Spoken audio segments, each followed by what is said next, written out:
उपक्रम माने आरंभ, उपसंहार माने अंत, अभ्यास माने बीच बीच में रिपीटेशन, उसी की पुनरावृत्ति।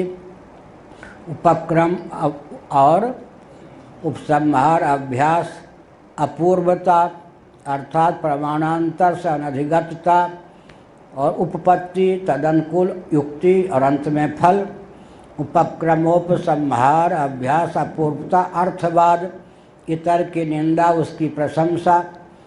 ये जो 6 लिंग हैं, उपक्रम उपसंहार मिलकर के एक। वेदों का माने उपनिषदों का अनुशीलन करने पर इन 6 तात्पर्य के सूचक जो चिन्ह हैं उनके माध्यम से ब्रह्म की सिद्धि होती है, केवल निमित्त कारण के रूप में नहीं बल्कि उपादान कारण के रूप में। अगर हम ब्रह्म को उपादान कारण नहीं मानेंगे तो एक विज्ञान से सर्व विज्ञान तो संभव ही नहीं है। तब ईश्वर जो है सर्व होगा या सर्वज्ञ होगा? निमित्त कारण जो ईश्वर है वो सर्वज्ञ होता हुआ सर्व होगा या सर्वज्ञ होता हुआ सर्व नहीं होगा? जैसे है सोने का दृष्टा होता है ना सुनार, ऐसे जो जगत का उपादान कारण होगा उसका दृष्टा होगा। तो सर्व न होकर सर्वज्ञ हो गया, तो ये पूरा हुआ ब्रह्म का लक्षण या अधूरा? अधूरा हुआ, क्योंकि उस निर्माता ईश्वर के ज्ञान से सबका ज्ञान हो ही नहीं सकता है। यहाँ तो एक विज्ञान से सर्व विज्ञान की प्रतिज्ञा तब तक चरितार्थ नहीं हो सकती जब तक तदैक्षत शोकामयत, फिर बहुश्याम तदात्मान स्वयं अकुरुत, अकुरुत भी या स्वयं भी है क्या? तदैक्षत बहुश्याम प्रजायेय, जिसके लिए कहा गया कि उसने ईक्षण किया उसी के लिए कहा गया कि वो सर्वरूप भी बना, तो हुआ या नहीं? इसका अर्थ क्या हुआ? श्रुतियों की संगति तब तक नहीं सधेगी जब तक ब्रह्म को निर्माता और निर्मित होने वाला दोनों नहीं मानेंगे। अब कहेंगे कि चेतन तो है निर्माता, अब ये जब जगत बनेगा तो जगत इसका परिणाम होगा या विवर्त होगा? दूसरी बात है ब्रह्म एक है और कारण 2 है। एक ही वस्तु 2 कारण कैसे बन जाए एक ही व्यक्ति? इसलिए बीच में शक्ति को लेना पड़ेगा। वो शक्ति प्रकृति से विलक्षण क्यों होगी? कल बताया, उनकी जो क्या है प्रधानों की जो क्या है कौन प्रकृति, वो शक्ति रूप नहीं है। दूसरी बात यह है कि अनिर्वचनीय नहीं है, वो तो सत्य है। ऐसी स्थिति में अनिर्वचनीयता आनी चाहिए और शक्ति रूपता भी आनी चाहिए। और शक्ति और शक्तिमान का भेद तात्विक होता नहीं, क्योंकि शक्ति तत्वता भेद का आधान करती ही नहीं है। क्या शक्ति की विलक्षणता क्या है? अपने आश्रय में भेद का आधान अपनी विद्यमानता से न करे, अपने कार्यों की विद्यमानता से भी न करे। सब कुछ रच दे और भेद का आधान न होने दे अपनी विद्यमानता से या अपने कार्यों की विद्यमानता से। अंत में अनिर्वचनीय माया शक्ति के द्वार से निमित्त कारण ब्रह्म ही स्वयं को सर्व रूपों में व्यक्त करता है। या अब आगे भी बढ़ें तो सांख्य स्मृति सिद्ध प्रधान को फिर मानना पड़ेगा। तो आधातीतर आधा बटेर, आधे अंश में हम शास्त्र क्या हो गए वैदिक, आधे अंश में आनुमानिक हो गए। शास्त्र प्रमाण इतने अंश में मान लिया कि हमने ब्रह्म को निमित्त कारण मान लिया, उतने अंश में हमने क्या किया अनुमान के आधार पर। तो शास्त्र तो फिर क्या हो गया गया, और फिर ये सब प्रतिज्ञा की सिद्धि नहीं होगी। ये कहा तथा च जन्माद्यस्य यथा इति ब्रह्म लक्षणम असाधु। तब तो फिर जन्माद्यस्य यथा यह जो ब्रह्म लक्षण है वो साधु सिद्ध होगा या साधु? असाधु का अर्थ क्या है? सर्वथा सार्थक नहीं सिद्ध होगा। आधा तीतर आधा बटे। साधु माने सर्वथा सुमंगल, सर्वथा सिद्ध। असाधु माने किसी अंश में सिद्ध किसी अंश में असिद्ध। अतिव्याप्ति है, अतिव्याप्ति की प्राप्ति होगी क्योंकि प्रधान्यपि गतत्वात् निमित्त कारण आ गया वेदांत सम्मत ब्रह्म में उपादान कारण का लक्षण चला गया। कहाँ पर? दूसरे के खाते में। कहाँ वो है? कौन सा खाता? सांख्यों वाला खाता। अतिव्याप्त, सीमा का अतिक्रमण करके रह ले तो उसका नाम अतिव्याप्त होता है। क्या? लक्षण जो है अपने लक्ष्य की सीमा का अतिक्रमण करके अन्यत्र चरितार्थ हो जाए तो अतिव्याप्त होता है। और लक्ष्य में भी चरितार्थ ना हो तो, और कहीं चरितार्थ ना हो तो असंभव हो जाता है। तो हमको तो अतिव्याप्ति, असंभव और क्या? अव्याप्ति, तीनों दोषों से बचना है। इसीलिए कहा प्रधाने अतिव्याप्ति है, प्रधाने पि गतत्वात्, प्रधान में भी चला गया लक्षण। जो लक्षण ब्रह्म में चरितार्थ होना चला था वो खिसक के वहाँ चला गया, और इसमें क्या हो गया? अव्याप्त हो गया। उधर खिसक गया और अपने में व्याप्त भी नहीं हुआ। ये है। और अगर माने उधर मत जाने दो, इधर व्याप्त ना होने दो तो असंभव ही हो जाएगा। तब तो उपादान कारण के नाम पर कोई रहेगा ही नहीं। अतिव्याप्ति, अव्याप्ति, असंभव, तीनों दोषों से बचने के लिए और कोई उपाय नहीं है। और एक विज्ञान से सर्व विज्ञान की सिद्धि के लिए भी और कोई उपाय नहीं है। ब्रह्म को ही निमित्त और उपादान कारण मानना होगा। ये सब क्यों कहते हैं? 10 मिनट भी बोलना, समझ गए भृगु जी, बहुत कठिन है।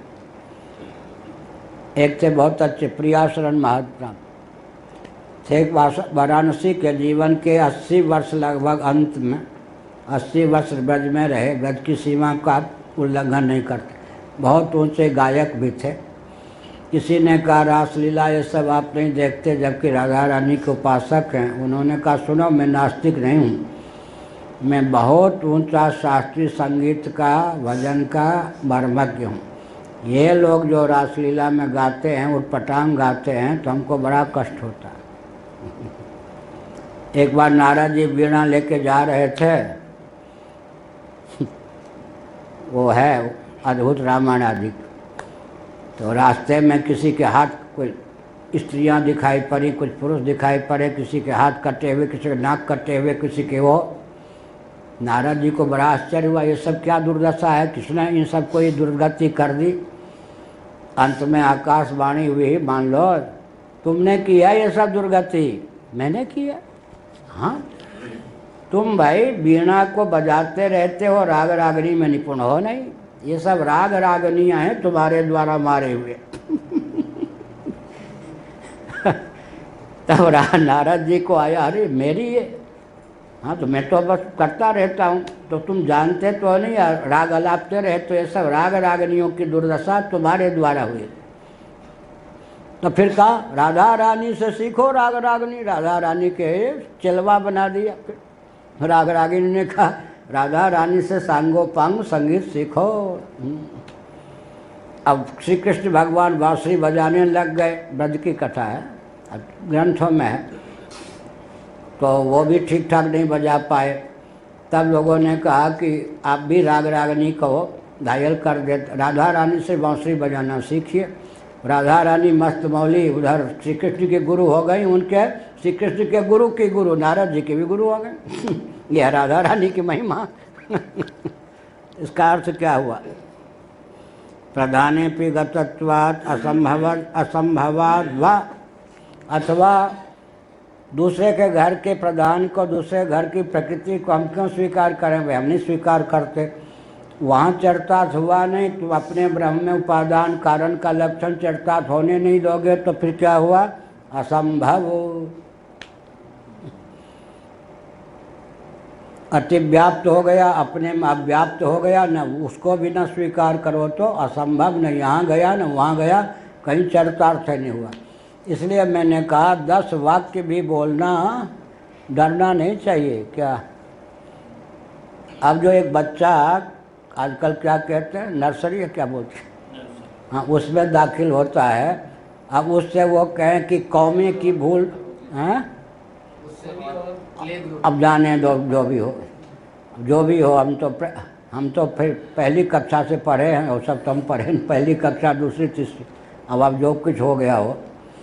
तो हमने क्या संकेत किया, अब जो एक बच्चा है कौमे की भूल ना करे, पूर्ण विराम की भूल ना करे तो बेचारा फेल ही हो जाए। बच्चा जो लिखता है ये मान के चलना चाहिए कि उसके कौमे की भूल, पूर्ण विराम की भूल, अर्ध विराम की भूल नहीं मानी जाएगी। लिख तो रहा है ना। धीरे धीरे जो जो आगे बढ़ेगा, अरे भाई यहाँ फुल स्टॉप पूर्ण विराम करना चाहिए था, बीच में यहाँ अर्ध विराम होना चाहिए था, इधर कौमा, धीरे धीरे सीखेगा ना। हम जो कह रहे हैं वो मनोबल को गिराने के लिए नहीं। अब समझ गए ना आपकी ओर लक्ष्य। आप सोचोगे कि 10 वाक्य बोलना ही कठिन है, कहाँ अव्याप्ति हो जाए, कहाँ अतिव्याप्ति हो जाए, कहाँ संभव हो जाए। एक तो श्रोता को क्या पता है जिसको पता है क्या वो भी जानता है, ज्ञान बहुत है, अब बोलते समय ध्यान नहीं है तो क्या, ज्ञान तो है लेकिन बोलते समय ध्यान नहीं रहेगा तो ऊंचे से ऊंचे विद्वान के द्वारा भूल हो जाएगी। अब सरस्वती इतनी तीव्र हो, अभ्यास इतना तीव्र हो कि उसकी वाणी जो निकले उसमें अव्याप्ति असंभव हो ही नहीं। वो राम नरसाचार्य जी ने इंदौर में नैयायिक मानते हैं अपने को, होंगे ही, हैं भी। उन्होंने जिनसे न्याय पढ़ा उनका नाम क्या था? अब उन्होंने जिनसे पढ़ा उनका नाम वामदेव जी। हमने किनसे पढ़ा? उनके गुरुजी के गुरुजी से। अब पूज्य गुरुदेव से पढ़ा है लेकिन न्याय का ज़्यादातर वामदेव, उनके गुरुजी के गुरुजी से, वो अलग बात है। लेकिन हमने एक संकेत किया, वो देखते रहे प्रवचन, ऐसे ऐसे सुनते रहे, फिर अंत में नहीं रहा गया तो बोले, ओ पुरी के शंकराचार्य जी को मैंने सुना, मैंने बहुत प्रयास किया अव्याप्ति असंभव पकड़ लूँ, अब तक तो पकड़ में नहीं। अब मैं इनको मानता हूँ कि मेरे मित्र हैं, सखा हैं। लो बड़ी कृपा की उन्होंने तो क्या मतलब हुआ? इसीलिए कहते भाई, उधर खिसक गया लक्षण प्रकृति की ओर तो अतिव्याप्ति, उसका दरवाज़ा बंद कर दिया, चूहे को नहीं जाने दिया। क्या ब्रह्म के लक्षण को, उपादान वाला लक्षण को उधर नहीं खिसकने दिया, इधर चरितार्थ नहीं किया, निमित्त कारण बना के छोड़ दिया, तो यहाँ हो गई अव्याप्ति। न उधर जाने दिया न इधर आने दिया, दोनों ओर मुँह बंद कर दिया तो असंभव। लो जी, इन सब अलाय वलाय से बचने के लिए अब गनीमत यही है, उचित यही है कि अगत्या और कोई गति न होने के कारण आप ब्रह्म को ही जगत का केवल निमित्त नहीं, निर्माता नहीं, बल्कि उपादान कारण भी मान लो, मेकर और मैटर दोनों मान लो। तब होगा कि दृष्टांत कहाँ, यहाँ तो सोना अलग, सुनार अलग, मिट्टी अलग, कुम्हार अलग, जुलाहा अलग और वस्त्र अलग। अब आगे तो हमें कठिनाई है बोलने में, किसी को जुलाहा कह दें तो जेल में जाए, बड़ी विकट बात है। किसी को मल्लाह कह दें तो जेल में जाए, किसी को भंगी कह दें तो नरसिंह राव के लेने के देने पर गए। अब आगे चल के ये होगा, किसी को ब्राह्मण कह दे, क्या मैं घटिया हूँ, कर्मकांडी हूँ? ब्राह्मण कहा अपराध, कहीं ये ना हो जाए, बोलने के सारे रास्ते बंद हो गए। शास्त्रीय भाषा में कुछ अब बोल ही नहीं सकते। क्या आगे होगा ना, ब्राह्मण का अर्थ क्या होता है? एक ने कहा ना, मैं हल जोतने वाला हूँ, मैं कोई रसोईया पुजारी हूँ कि जनेऊ पहनूँ? हमको डांटे दिया एक बार मुजफ्फरनगर में एक व्यक्ति ने। हाँ, मैं वो ब्राह्मण हूँ कि भोजन बनाता हूँ? रसोईया लोग जनेऊ पहनते हैं, मैं हल जोतने वाला ब्राह्मण, स्वावलंबी, हाथ फैलाने वाला थोड़े हूँ, डाल लेने वाला। हमने कहा चलो तो इसलिए मैंने कहा अब बड़ी विचित्र बात है। यहाँ क्या विचित्र बात है? विचित्र बात यह है कि भाई स्वयं ही सोना और स्वयं ही स्वर्णकार। तो योग व्याघ्र का उदाहरण मैंने दिया।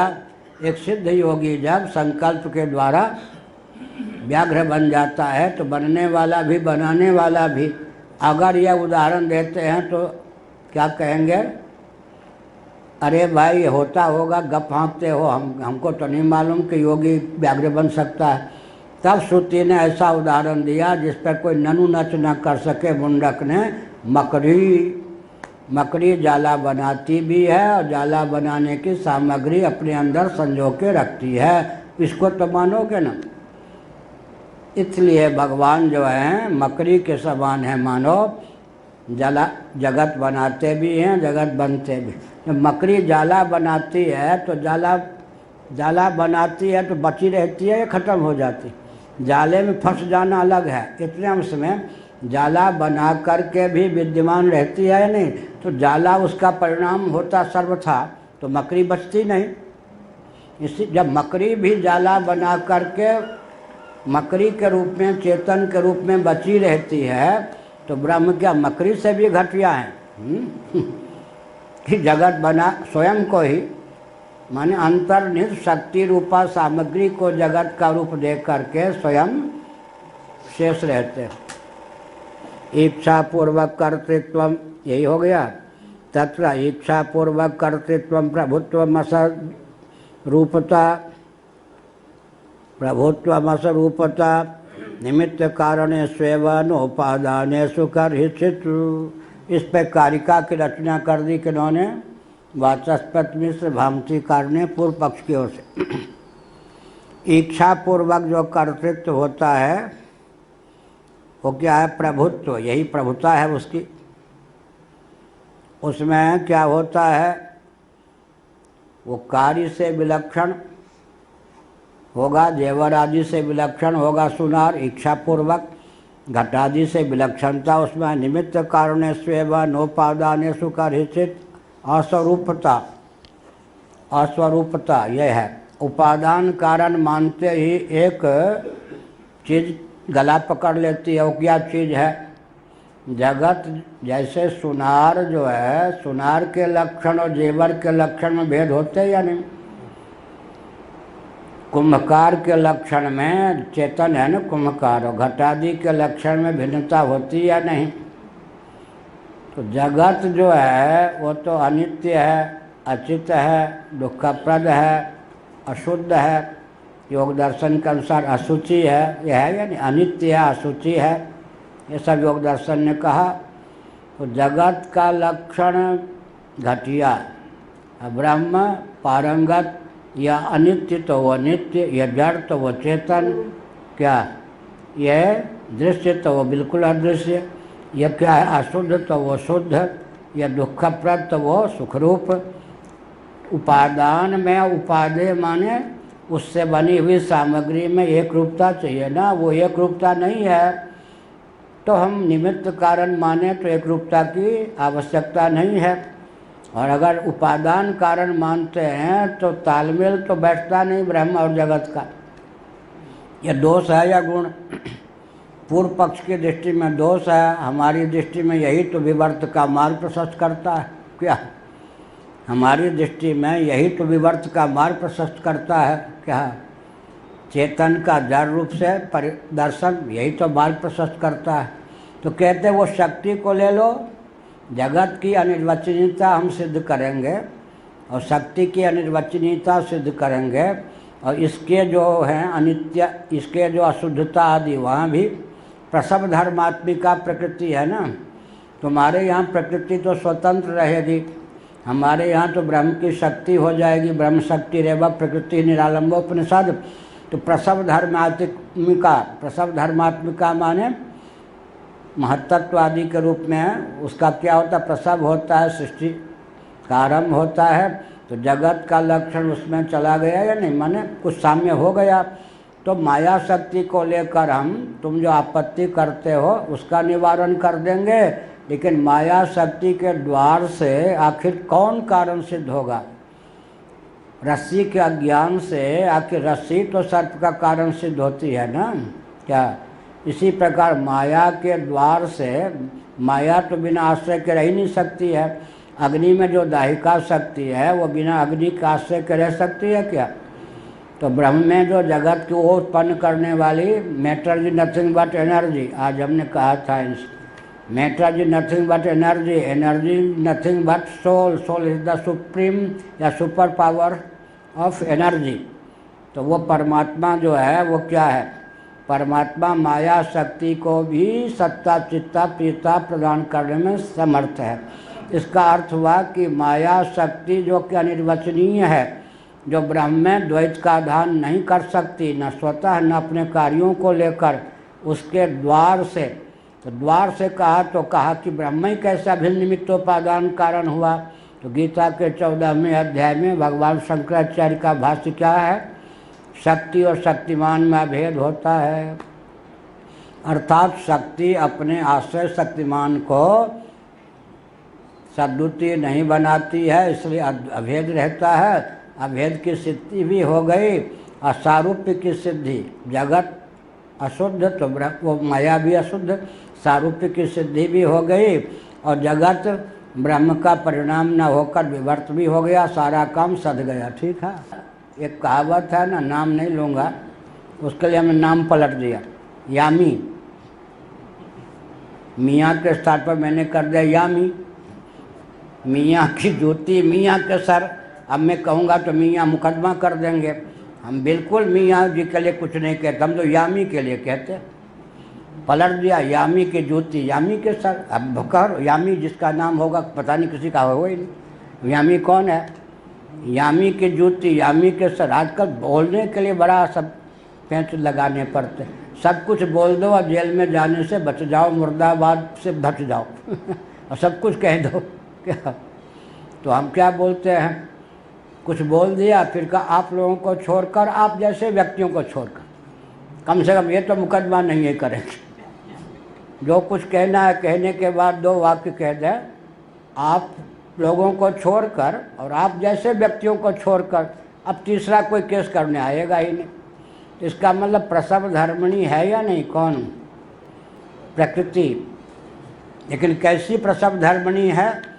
बच्चा जन्मती भी है, स्वयं सुरक्षित भी रहती है। माता जो है बेटे बेटी को जन्म भी देती है, स्वयं सुरक्षित रहती है ना। इसी प्रकार से प्रकृति त्रिगुण के रूप में शेष रहकर महत्तत्व को जन्म दे देती है।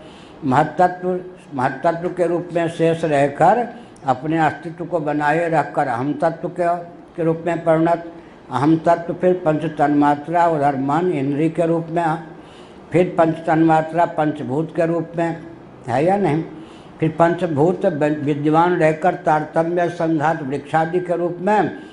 तो कारण कार्य को उत्पन्न करने के बाद भी जो शेष रह जाए वो कारण हो गया।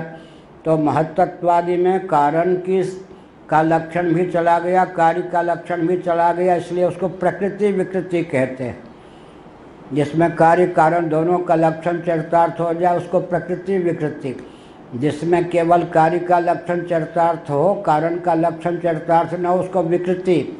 जिसमें कार्य का लक्षण बिल्कुल न चरितार्थ हो, केवल कारण का लक्षण चरितार्थ हो, उनको प्रकृति। क्या हुआ? सांख्य। मूल प्रकृति केवल प्रकृति है। अहम तत्व महत्तत्व 1, अहम तत्व 2, पंच तन्मात्राएँ प्रकृति विकृति हैं। 3 पीढ़ी ले लीजिए, पितामह, पिता और पुत्र। बीच में जो पिता है वो पितामह अपने बाप की दृष्टि से बेटा है या नहीं, अपने बेटा की दृष्टि से बाप है या नहीं। तो जिसमें एक रकम से ऊपर की दृष्टि से कार्यत्व, नीचे की दृष्टि से कारणत्व सिद्ध, उसका नाम है प्रकृति विकृति। लेकिन मन है, 5 ज्ञानेंद्रियाँ हैं, 5 कर्मेंद्रियाँ हैं, अहम के कार्य हैं, पंचीकृत पंच महाभूत हैं। ये क्या हैं? 5, 10, 15, 1, 16। मन 1, 5 ज्ञानेंद्रियाँ, 5 कर्मेंद्रियाँ मिला के 11, 5 स्थूलभूत 16। 16 क्या हैं? विकृति ही हैं, अपने से विलक्षण विशेषता संपन्न कार्य को उत्पन्न नहीं करते। क्या ये 16 विकृति हो गए। 7 प्रकृति विकृति, अमुक की दृष्टि से कार्य, अमुक की दृष्टि से कारण, बाप और बेटा दोनों का लक्षण इसमें चरितार्थ। ठीक है। और मूला प्रकृति केवल प्रकृति है, वो किसी की विकृति नहीं, वो किसी का कार्य नहीं। हो गया ना? कार्य माने तत्वांतर परिणाम नहीं है। इस प्रकार सांख्यों के यहाँ पुरुष को छोड़ दें तो अचित पदार्थों के कितने प्रभेद हो गए? 1 प्रकृति, 7 प्रकृति विकृति, दोनों मिला के 8। अष्टधा प्रकृति और 16 विकृति, 16 और 24 हो गया। और ब्रह्म आज यहाँ पर पुरुष है, हमारे यहाँ ब्रह्म हो गया, वो निमित्त उपादान कारण। परिणाम वो मानते हैं, विवर्त नहीं मानते हैं। विवर्त इसलिए नहीं मानते हैं कि जगत क्या है, जड़ है, प्रकृति भी जड़ है, सादृश्य हो गया, इसलिए प्रसव धर्मात्मिका है प्रकृति, ये सभी, इसीलिए सर्वथा असंग अलिप्त नहीं है प्रकृति, इसीलिए वो प्रकृति का परिणाम नहीं मानते। लेकिन दूध का परिणाम जैसे दही, वैसा परिणाम भी जगत को नहीं मानते। प्रकृति को परिणामोपादान मानते हैं, विवर्तोपादान नहीं मानते। प्रकृति का कार्य जो है जगत, परिणाम तो है, लेकिन ऐसा परिणाम जो कि कार्य को उत्पन्न करने के बाद भी शेष रहे। नहीं तो दूध का परिणाम दही कह सकते हैं, लेकिन फिर वो दही दूध होने से रहा, और दही बन जाने पर, दही बनने से पहले ही दूध क्या हो जाएगा, दूध की आकृति समाप्त हो जाएगी, तब तो दही बनने की स्थिति होगी। ऐसा नहीं है जगत परिणाम, और वैसा परिणामोपादान नहीं है दूध के समान। परिणामोपादान होने पर भी कार्य की उत्पत्ति के अनंतर भी उसका अस्तित्व शेष रहता है, तभी तत्वों में संख्या की वृद्धि होती है और विलय की प्रक्रिया चलती है। ठीक।